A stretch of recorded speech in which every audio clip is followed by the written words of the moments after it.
Madame, Monsieur, bonsoir. 53e jour depuis l'entrée en vigueur de l'état d'urgence sanitaire dans notre pays, avec comme conséquence directe des pans entiers de secteurs d'activité à l'arrêt, mettant à mal des centaines de milliers d'entreprises dont beaucoup souffraient déjà d'une insuffisance dans leur trésorerie.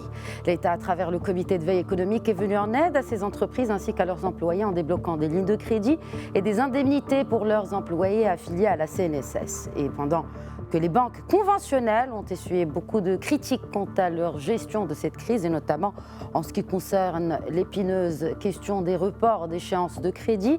Qu'en est-il des banques participatives ? 3 ans après leur lancement officiel au Maroc, leur écosystème n'est pas vraiment totalement prêt, ou presque. Il sera donc question ce soir de finances participatives en compagnie du président de l'Académie de la finance participative, Abdelrahman Lahlou.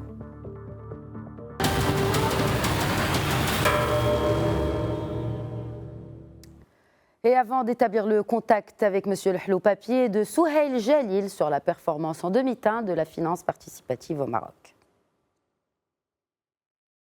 L'impact du Covid-19 sur le segment de la finance participative reste encore très difficile à mesurer. Et pour cause, peu de communication de la part de ces acteurs, au moment où les banques classiques sont en première ligne pour limiter les effets de la pandémie sur les entreprises et les particuliers. Pour l'heure, seule Banque Safa a annoncé mettre en ligne un formulaire de demande et a annoncé en avoir reçu 300. Quoi qu'il en soit, la proportion des financements accordés par les banques participatives demeure assez faible, 10 milliards de dirhams, soit 1,2% sur les 800 milliards à l'échelle nationale.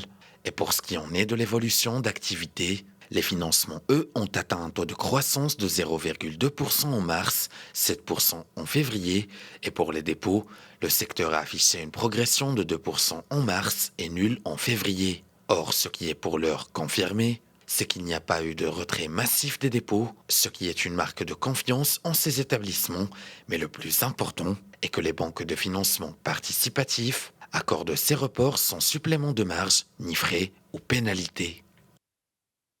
Et depuis Casablanca, nous joignons le président de l'Académie de la finance participative, Abdelrahman Lahlou. Bonsoir. Bonsoir madame, bonsoir à vos téléspectateurs. Avant de parler de l'impact, n'est-ce pas, de la crise du coronavirus sur le segment de la finance participative, parlons législation. Le Conseil de gouvernement a approuvé le 30 avril dernier le projet de décret du cadre réglementaire de l'assurance Takafoul, un élément fondamental pour les crédits, notamment à l'investissement. Alors, que prévoit exactement ce projet de décret, Abdelrahman Lahlou ? Eh bien, c'est un projet de décret qui vient en application de la loi sur l'assurance Takafoul et qui est passée au Parlement l'année dernière et qui était très attendue. Elle a été revue, corrigée et repromulguée dans sa nouvelle forme. Ce qu'elle prévoit, c'est la possibilité pour des compagnies prétendantes de créer ce qu'on appelle une société de gestion d'un fonds d'assurance Takafoul. Ce fonds d'assurance Takafoul appartenant aux sociétaires, aux assurés. Donc ce fonds est donné en gestion à la société de gestion d'assurance contre une commission. Probablement, ce sera une commission Wakala, c'est-à-dire une commission en contrepartie du mandat donné par ces sociétaires, ces assurés, à la société de gestion. Alors, le principe de l'assurance Takafoul, dans sa compatibilité avec la charia, c'est que le contrat d'assurance n'est pas un contrat commercial. Parce que le contrat d'assurance, quel qu'il soit, inclut une part d'incertitude. D'un côté, vous avez la prime d'assurance, de l'autre, vous avez le sinistre qui est indéterminé dans son occurrence, il arrivera ou il n'arrivera pas, et dans son montant.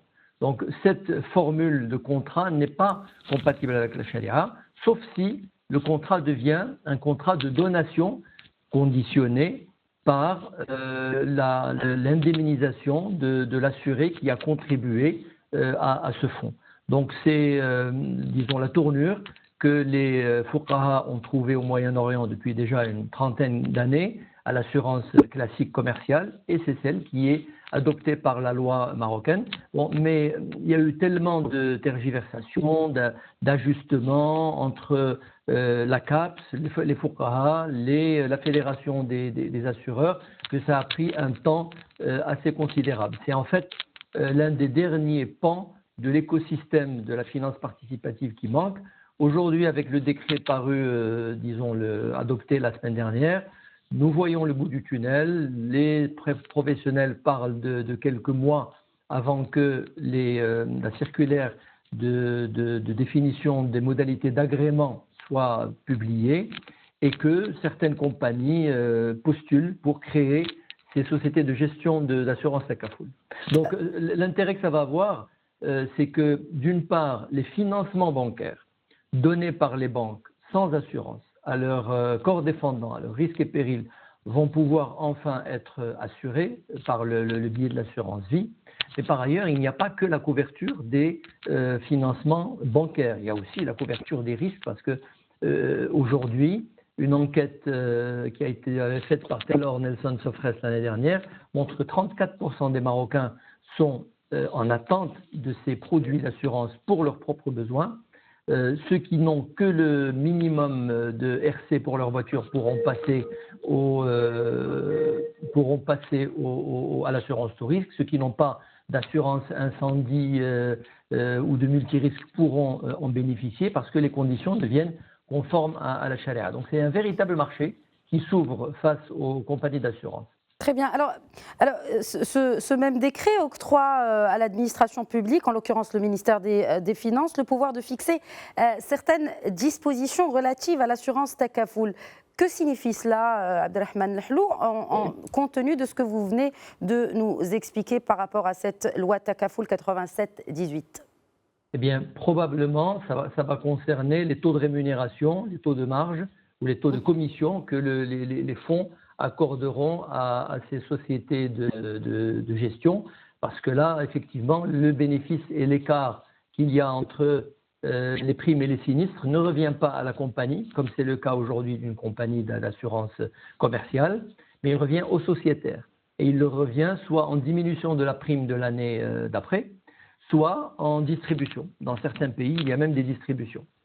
Donc cet arbitrage et cette équation entre la commission que va toucher la compagnie moyennant sa gestion et ce qui va rester aux sociétaires est un enjeu important et je pense que c'est l'un des éléments que le ministère des Finances, pour lesquels le ministère des Finances est habilité à légiférer, ou plutôt à réglementer.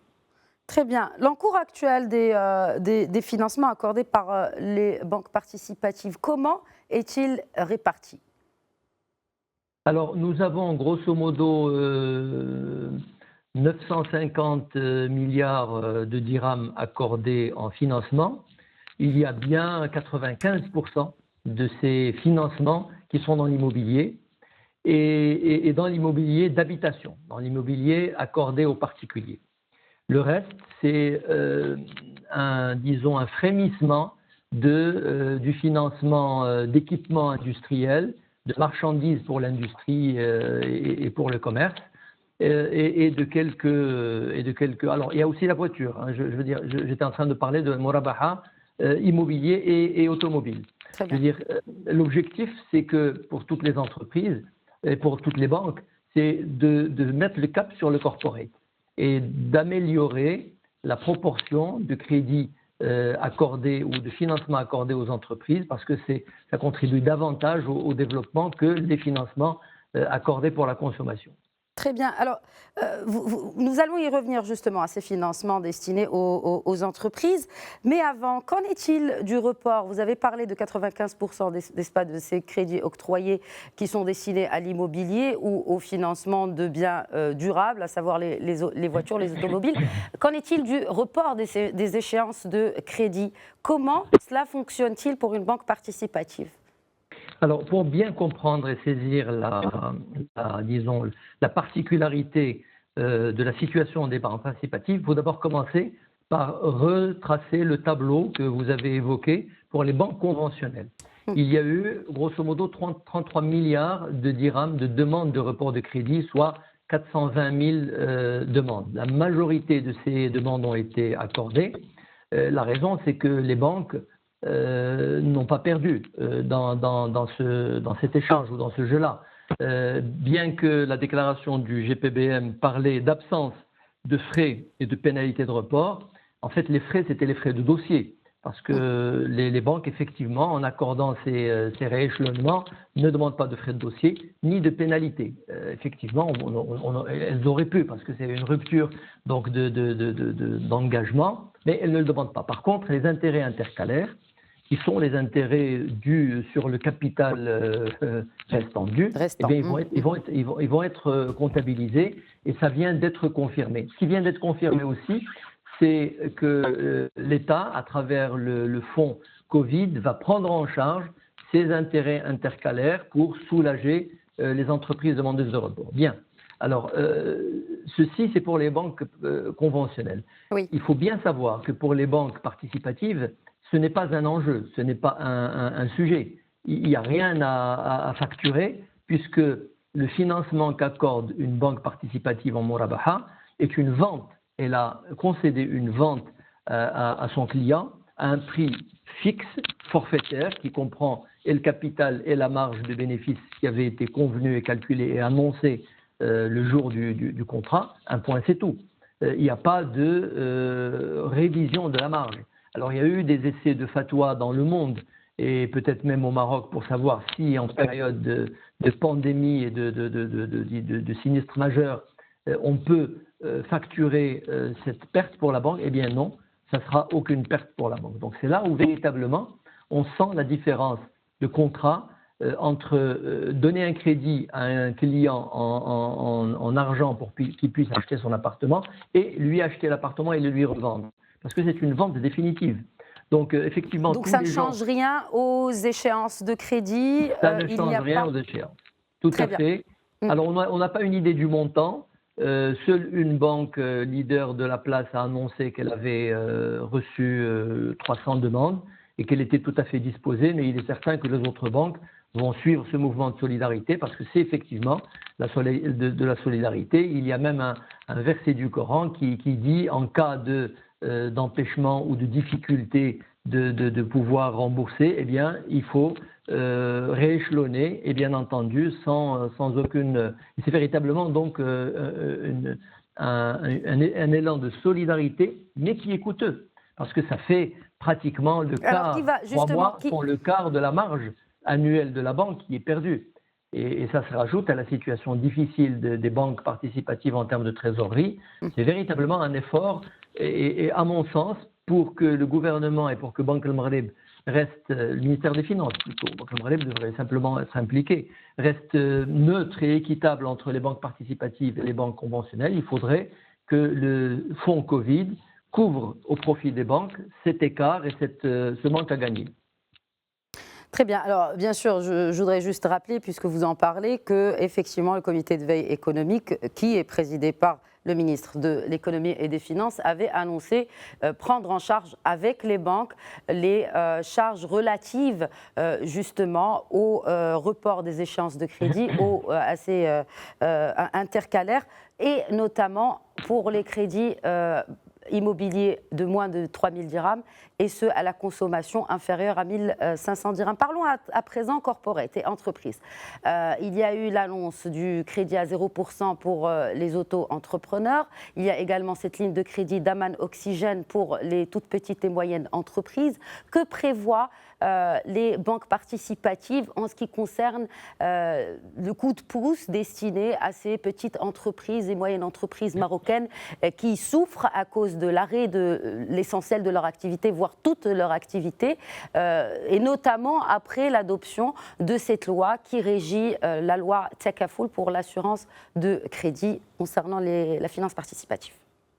Ce qu'il faudrait, c'est que les banques participatives puissent, comme je le disais tout à l'heure, réorienter leurs efforts vers le corporate, qu'elles puissent accorder sous forme de murabaha des financements aux entreprises pour financer leurs équipements, leurs marchandises et leurs moyens de production, mais ceci n'est pas suffisant pour deux raisons.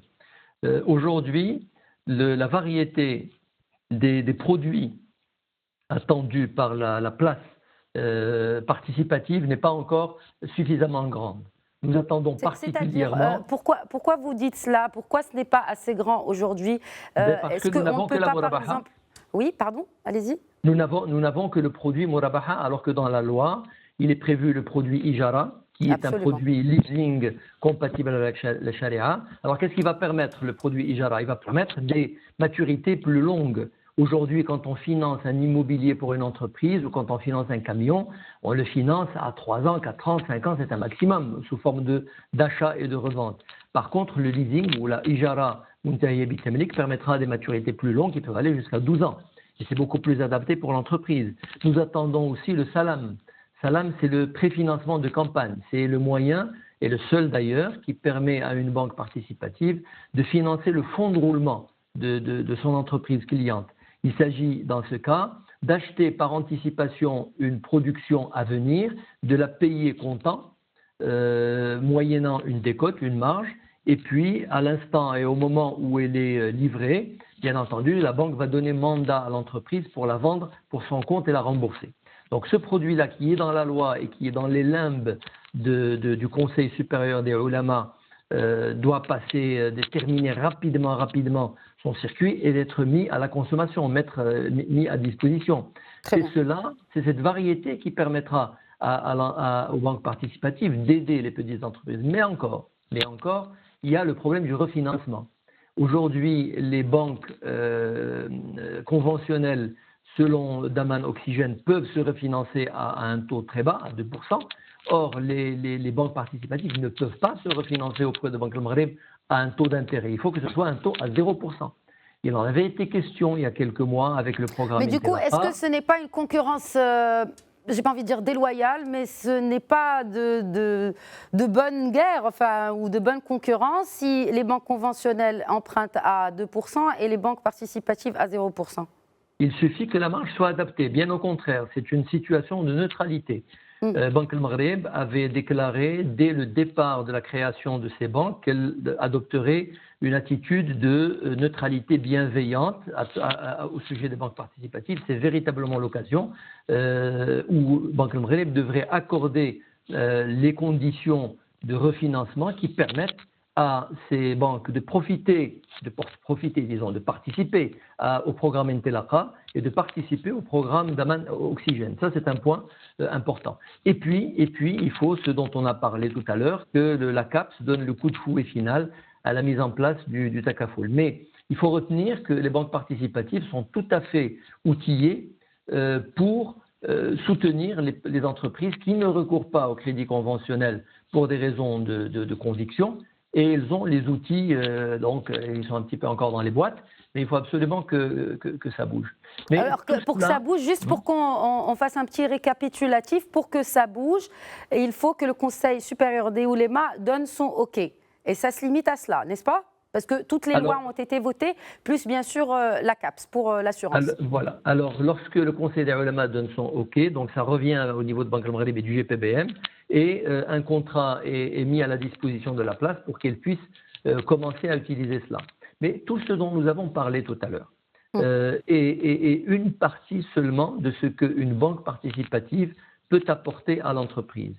Dans les financements participatifs, il y a deux pans totalement, disons, distincts et complémentaires. Le pan des financements de dette, et c'est tout ce dont nous avons cité tout à l'heure, la murabaha, le salam, l'ijara, l'istisna, et le pan du financement participatif, c'est-à-dire où il y a une participation aux profits et aux pertes de l'entreprise. Or, ce pan n'a pas encore été ouvert. Il est dans la loi bancaire. Le Conseil des ulama est en train de travailler dessus. Je crois que ça va être encore un peu plus tard, c'est-à-dire dans quelques mois, où on disposera de ces deux produits qui sont la musharaka et la mudaraba. Et là, ce sont des outils qui permettent de financer le capital, qui permettent de financer le haut du bilan. C'est fondamental. Pourquoi? Et c'est encore plus à propos en cette période où vous avez beaucoup de TPME qui sont sous-capitalisées et qui ont d'abord été exclues du Daman Oxygène parce qu'elles n'ont pas suffisamment de capitaux pour présenter un dossier bancable. Vous en avez d'autres aussi qui sont peut-être bancables, mais qui auront épuisé le crédit relais de Daman Oxygène et qu'à la fin de la crise ou des confinements, ils auront du mal à retrouver leur équilibre parce que de toute façon, leur capital était insuffisant, leurs fonds propres aussi, et la situation était simplement couverte par un turnover de chiffre d'affaires important. Donc, les deux catégories de TPME que je viens de décrire n'auront pas besoin de financement conventionnel pour leur fonds de roulement, n'auront pas besoin non plus de Murabaha et Salam de Ijara, mais elles auront besoin d'être financées par le capital. Or, les seules banques outillées pour faire ça, ce sont les banques participatives, parce qu'elles ont comme outil la Modaraba et la Musharaka. La Musharaka, c'est très simple, c'est une participation au capital avec une clause de sortie après quelques années. La Modaraba est un peu plus flexible et plus intéressante. Il s'agit pour la banque d'apporter des fonds dans une opération donnée, de rentrer en association avec l'entreprise cliente dans cette opération pour en ressortir au bout d'une année ou de deux avec un partage des bénéfices ou un partage des risques. Alors bien entendu, de pertes, pardon, un partage de pertes. Bien entendu, ceci pousse la banque à être plus active dans la gestion, d'être plus hands-in dans la gestion. Je me permets de vous interrompre, Abdelrahman Lehlo, par rapport justement à ce rôle de la banque d'être plus active et d'accompagner justement cet entrepreneur ou cette entreprise. Mais est-ce que la banque, vous avez dit que la banque était outillée, mais est-ce le rôle de la banque finalement d'être un conseiller en mise en place de l'entreprise ou même par rapport à sa pérennité? Est-ce que la banque dispose déjà des ressources humaines adéquates? Et puis est-ce que, parce que tout cela coûte de l'argent finalement. Vous avez tout à fait raison. Vous avez tout à fait raison. C'est pour ça qu'il faut une modification génétique. Et la banque participative a dans ses gènes le fait de pouvoir s'impliquer dans la gestion, de supporter une partie du risque commercial, alors qu'une banque conventionnelle ne supporte que le risque de contrepartie. Et en plus, elle le couvre avec suffisamment de garanties pour véritablement le réduire à sa plus simple expression. Génétiquement, je le dis à Essian, la banque participative a des équipes, a des expertises au sein de la banque qui sont capables, d'expertise industrielle et managériale, qui sont capables de mettre le nez dans la gestion de l'entreprise financée, de l'appuyer, de la soutenir, comme elle-même ne saurait pas le faire. Alors c'est véritablement un nouveau métier, ça c'est une évidence, et bien entendu c'est un coût, vous l'avez bien dit, vous avez tout à fait raison, mais c'est un coût qui est supporté par le différentiel de gains. Aujourd'hui, sur des produits de dette Murabaha, une banque participative ne va pas au-delà d'un taux de marge de 4,5, 5, 6 selon les produits. Quand vous enlevez le coût du refinancement, il ne reste pas grand-chose.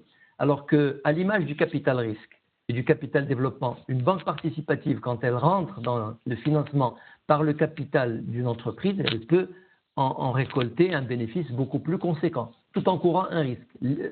Charge à elle de faire une bonne sélection des projets, de faire un bon suivi et d'être véritablement l'accompagnateur et le mentor de l'entreprise financée. C'est véritablement un nouveau business model.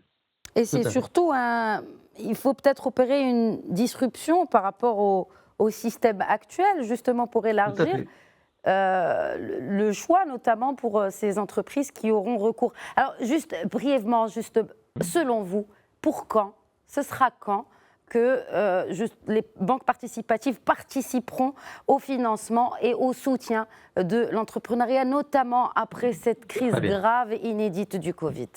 Alors, le Conseil supérieur de l'ulama qui détient encore aujourd'hui qui tient la main au niveau de la production de l'avis et de la conformité pour la Musharaka et le Modaraba, annonce qu'il a terminé son travail par rapport aux autres produits de dette que nous avons cités, qui sont l'Ijara et le Salam, et qu'il s'emploie actuellement à travailler sur les produits de participation, qui sont Musharaka et Modaraba. Ceci veut dire que en l'espace de quelques mois, nous pouvons espérer trouver ces deux contrats tout à fait opérationnels. Encore faut-il que les banques participatives se prêtent à ce jeu-là et adaptent un petit peu leur vision. Parce qu'aujourd'hui, elles ont une vision de banquier. Il a pour rôle de minimiser le risque, de le couvrir par des garanties et d'installer des échéanciers de dette à travers les financements Murabaha qu'il accorde. C'est une autre mentalité, un autre business model. Très bien. Et en tout cas, il est clair qu'il est important aussi de préciser que c'est la responsabilité et de l'État et du législateur, mais aussi de ces banques participatives, de faire cette disruption dans le business ou le mindset. Merci beaucoup, Abdelrahman El Hlou, d'avoir répondu avec brio, en tout cas, à toutes ces questions, de nous avoir un peu rapprochés de cette question de banque participative. À nos téléspectateurs, je voudrais présenter nos excuses parce que, à cause de problèmes techniques, nous n'avons pas eu l'occasion d'avoir le Skype et donc de voir monsieur Abdelrahman El Hlou en direct. Mais en tout cas, le contenu y était, j'ai envie de dire, et nous en avons appris un peu plus par rapport à cette question de banque participative et comment elles peuvent à leur tour jouer le rôle de soutien par rapport à l'économie et par rapport aux entreprises, mais aussi les particuliers en ces temps difficiles de Corona. Merci beaucoup de votre fidélité. Je vous donne rendez-vous demain soir. Question Écho reviendra à 21h. N'hésitez pas à interagir avec nous sur les réseaux sociaux via le hashtag Question Écho. D'ici là, tenez-vous bien.